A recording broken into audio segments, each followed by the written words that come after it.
is planning a shameless return to the UK in 2026. It began as whispers, late-night calls, subtle but growing concern from those who had once hailed him as the fun one, the rebellious royal with the crooked smile that lit up the room. The same friends, now speaking in hushed tones, had seen something changing in him. He's not the same anymore, one of them confessed to a reporter, the sadness hanging heavy in their words. He's unraveling.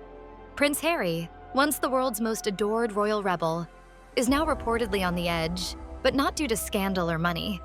This time it's something deeper, something far heavier, the implosion of a life that seemed built on contradictions. The prince who left the kingdom to protect his peace now finds himself in a battle he can't seem to win, finding it. Those close to him say the signs have been there for months. The long absences from home, the hollowed look in his photos, and the shifting public statements. One moment defiant, the next riddled with nostalgia, then came rumors, persistent yet unconfirmed, that Harry and his glamorous wife were living separate lives in their opulent Montecito mansion. So unhappy still. I think he's just living in the past. Meghan told him that and told us that he's still very much living in the past. And one insider had this to say: she's running the empire. He's just trying to survive it. In the beginning, no one wanted to believe it. The couple had seemed unstoppable. The runaway royals were carving out a new chapter in California, their life a symbol of freedom and reinvention. But somewhere along the way, cracks started to form. The man who once swore to escape the rigidity of royal life now found himself yearning for something he thought he had left behind. Old friends, laughter, the chaotic energy of palace life, the very thing he'd wanted to flee. The shift became undeniable when a strange essay appeared online under his name. It spoke of British bravery and national spirit, a tone so formal, even robotic, that those closest to him questioned its authenticity. He didn't write that. One of his oldest military friends said bluntly. It didn't sound like him. It sounded like something his team wrote to make him seem patriotic again. But the real kicker came when the prince seemed to suggest, for the first time in years, that he still missed home, that he still felt British through and through. It was a startling departure from the man who had denounced everything he'd once known. Was it a peace offering? A cry for help? Or something else entirely? The media exploded with speculation. Social media buzzed with questions. Could it be that Harry missed his old life? Was he regretting leaving the monarchy behind? To his close friends, the answer seemed clear. This wasn't just a public slip-up, it was a warning. He's signaling something, one friend revealed. He's tired, he's lost, and he doesn't know who he is anymore. Behind the shiny, controlled public appearances, insiders painted a different picture. Harry, torn between the prince he once was and the exile he's become, is struggling. His wife, a woman of ambition and unyielding drive, has reportedly grown frustrated with his emotional fragility. She thrives under the spotlight, while he shrinks from it. She's planning her next career move. He's just trying to survive the day. They're moving in different directions, one friend explained. She wants global influence. He just wants to go home. It's no surprise, then, that he's been quietly reaching out to old contacts in the UK. Veterans, trusted aides, and friends who once knew him outside of the royal circus. He's asking questions, one of them shared. Questions about what it would take to come back. That phrase, come back, is what's sending shivers through his inner circle. Coming back after everything that's been said, after all the bridges burned, would be almost impossible. Yet staying in the gilded cage of California isn't much better either. One former aide put it succinctly. He traded the palace walls for a gilded cage in California. At least back then, he knew the rules. Now, it's chaos. A constant battle for attention, for sympathy, for narrative control. And he's losing himself in it. The breaking point came in the form of a viral clip from a sports event. The prince sat beside his wife, eyes hollow, a forced smile glued to his face as she waved enthusiastically for the cameras. The contrast between them was striking. A man trapped in a life meant to set him free. He looked like a hostage, one commentator said. And while the remark was laced with sarcasm, it struck a nerve. For many, it was the ultimate metaphor. Harry, once the untamed royal, now trapped in the very life he'd chosen. Even the American media, once enamored with the couple, began to shift. Analysts scrutinized his body language, dissecting every blink, every sigh. His silence spoke volumes. "He doesn't have control anymore," said one Hollywood insider. "Every word he says goes through 3 layers of approval. Every move is planned. It's not a partnership anymore. It's management." Is planning a shameless return to the UK in 2026 with a plan to, and I quote, sow the seeds for a semi-permanent return. Meanwhile, reports of tension between the couple leaked from their Montecito home. They were rarely seen together, and when they were, it was only for show. Harry was often seen spending time alone in the guest house or traveling solo under the guise of charity work. "He's not okay," another source admitted. "He's exhausted. And he's realizing that leaving the royal family didn't fix what was broken inside him. It just gave him new problems to drown in." It's the cruelest irony. The man who once left everything behind for his mental health now finds himself sinking deeper into a psychological spiral. Those close to him say he's haunted by guilt. Guilt over his public statements, over the relationships he's lost, and perhaps over the nagging feeling that the life he's living isn't really his anymore. Of being paraded around and so on. Let's start with the royals I do like, the ones I respect tremendously. Princess Catherine stepped out.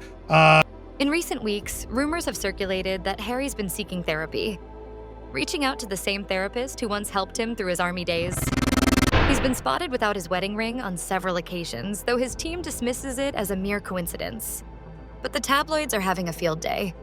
Words like collapse, meltdown, and separation are splashed across every front page. Yet behind the headlines lies a far more human story. What happens when the man who gave up everything for love realizes that love can't fix everything? When the prince who chose freedom finds that it comes with a price too high to pay? As the whispers grew louder, one thing remained constant. The man who was once known as just Harry was still in there. The boy who walked behind his mother's coffin, who carried her ghosts, who just wanted to be seen for who he was. Not the symbol he was born to be, but now, as one friend put it, he's disappearing again. This time, not into the army or the palace, but into himself.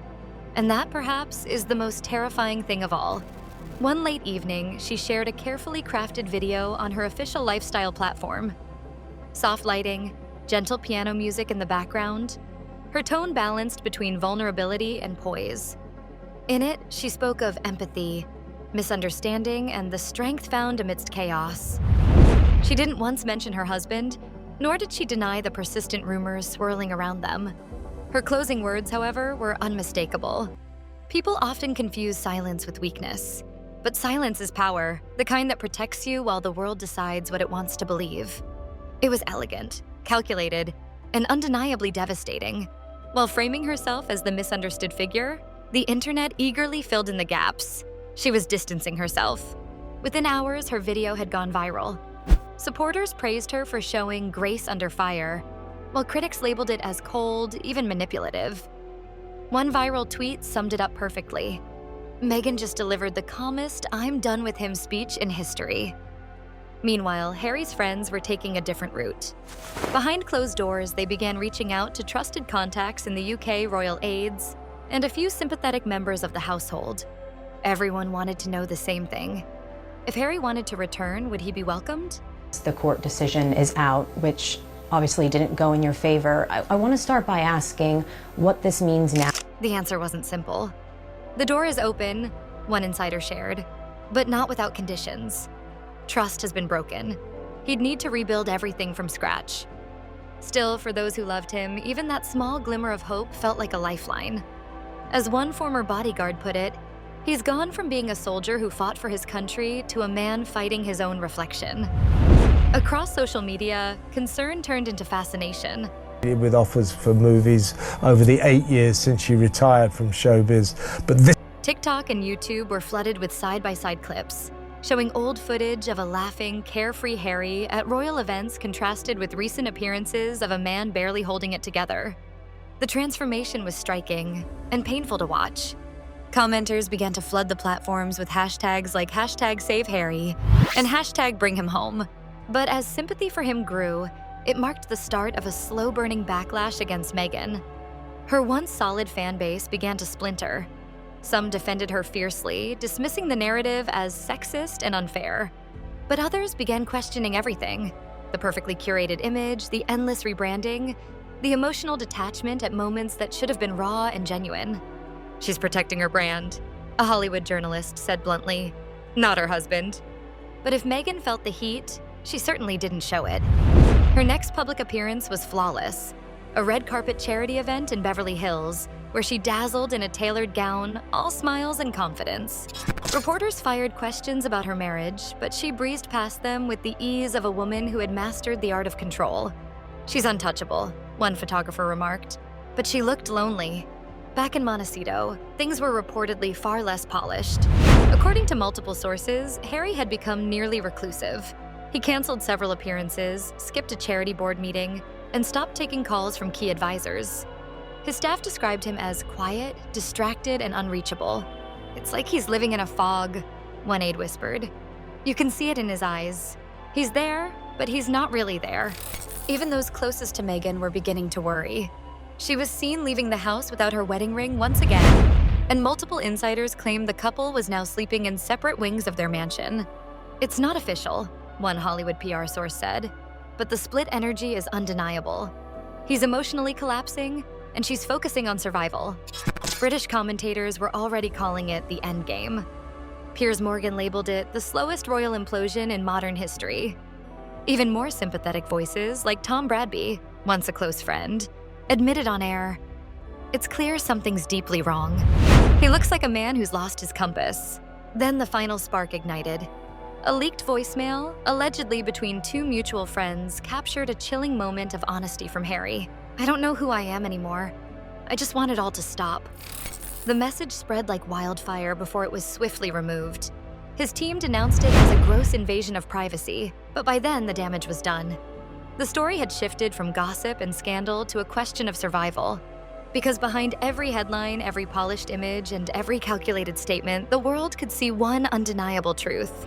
The prince who once fought to save himself might now need saving from the very life he had chosen.